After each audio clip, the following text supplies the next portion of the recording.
চট্টগ্রামের অলিতে গলিতে রন্ধ্রে রন্ধ্রে আল্লাহর প্রিয় বান্দারা অত্যন্ত উৎফুল্লভাবে গুরুত্ব সহকারে শবে বরাতকে উদযাপন করেছে। কেউ নামাজ আদায় করেছে, কেউ কোরআন তেলাওয়াত করেছে, কেউ কবর জিয়ারত করেছে, হক্কানি রব্বানি ওলি আল্লাহদের মাজার শরীফ জিয়ারত করেছে।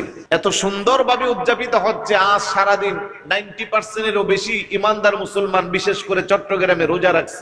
আলহামদুলিল্লাহ বলবেন না?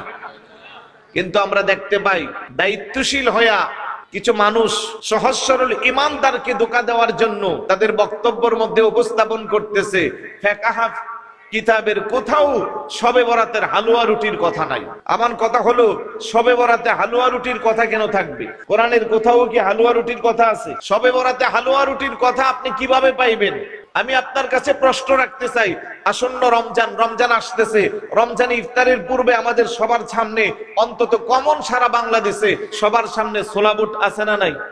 পেঁয়াজও আছে না নাই? আলুর চপ আছে না নাই? বেগুনি আছে না নাই? তো কোন কিতাবে এইগুলোর কথা আছে? কোন ফিকার কিংবা ফতুয়ার কিতাবে সোনা বুটের কথা আছে? আলুর চপ আছে? বেগুনির কথা আছে? আপনি যখন বললেন যে কোনো ফিকহ ফতুয়ার কিতাবে হালুয়া রুটির কথা নাই, তাহলে আমরাও জানতে চাই কোন কিতাবে রমজানের সোনা বুটের কথা আছে, আপনি একটু জানাইয়া দিবেন। কথা বলেন ঠিক কি না? আপনাদের বেলা হইলে সব হালাল আরাম, আমাদের বেলা হইলে বেদাত আর শিরিকের ফতুয়া দিয়ে মানুষকে গোমরাহি করেন।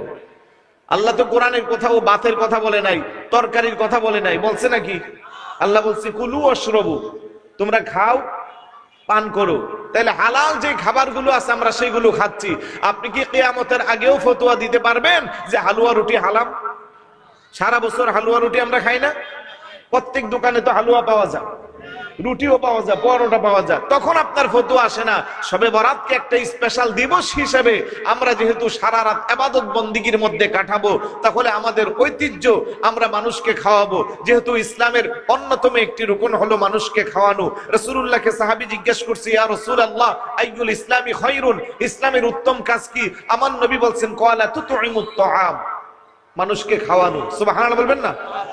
ওই থিওরি থেকে গতকাল যারা বা আজকেও ইফতারের সময় যারা নানাবিধ খাবারের আয়োজন করবে, এটা আমরা করে থাকি। কিন্তু আপনি এটাকে সহজভাবে না নিয়া জাতির দায়িত্বশীল ব্যক্তি হইয়া মানুষের কাছে ভুল মেসেজটা পৌঁছিয়ে দিলেন।